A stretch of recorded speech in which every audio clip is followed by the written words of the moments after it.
ତୁମର ପ୍ରକୃତ ପରିଚୟ ଉପରେ ଧ୍ୟାନ ଦେବାର 5ଟି ଉପାୟ। ଏହାର ଅର୍ଥ ଯିଏ ଖ୍ରୀଷ୍ଟଙ୍କର ସେ ନୂତନ ବ୍ୟକ୍ତି ହୋଇପାରିଛନ୍ତି। ପୁରୁଣା ଜୀବନ ଚାଲିଗଲା, ଏକ ନୂତନ ଜୀବନ ଆରମ୍ଭ ହୋଇଛି। 2 କରିନ୍ଥିୟ 5:17।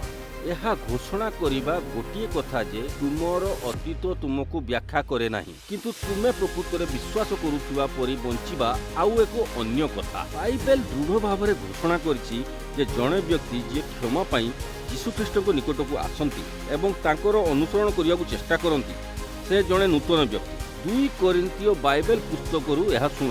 ଯେହେତୁ ଆମେ ବିଶ୍ୱାସ କରୁ ଯେ ଖ୍ରୀଷ୍ଟ ସମସ୍ତଙ୍କ ପାଇଁ ମରିଛନ୍ତି, ଆମେ ମଧ୍ୟ ବିଶ୍ୱାସ କରୁ ଯେ ଆମେ ସମସ୍ତେ ଆମର ପୁରୁଣା ଜୀବନରେ ମରିଯାଇଛୁ। ସେ ସମସ୍ତଙ୍କ ପାଇଁ ମରିଗଲେ। ଯେପରି ଯେଉଁମାନେ ତାଙ୍କର ନୂତନ ଜୀବନ ଗ୍ରହଣ କରନ୍ତି ସେମାନେ ଆଉ ନିଜ ପାଇଁ ବଞ୍ଚିବେ ନାହିଁ, ଏହା ପରିବର୍ତ୍ତେ ସେମାନେ ଖ୍ରୀଷ୍ଟଙ୍କ ପାଇଁ ବଞ୍ଚିବେ, ଯିଏ ମରିଥିଲେ ଏବଂ ସେମାନଙ୍କ ପାଇଁ ପୁନର୍ଜୀବିତ ହୋଇଥିଲେ।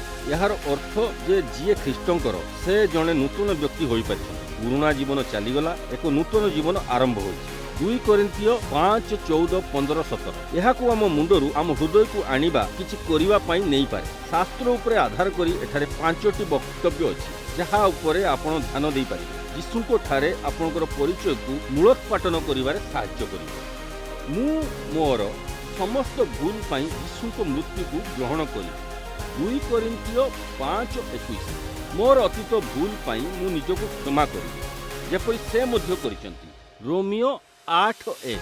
ଭଗବାନ ମୋ ଯୋଗ୍ୟ ବିଷୟରେ ଯାହା କୁହନ୍ତି ତା ଉପରେ ଆଧାର କରି ମୁଁ ମୋର ମୂଲ୍ୟ ଗ୍ରହଣ କରିବି। ଇରିମିୟ 31:3।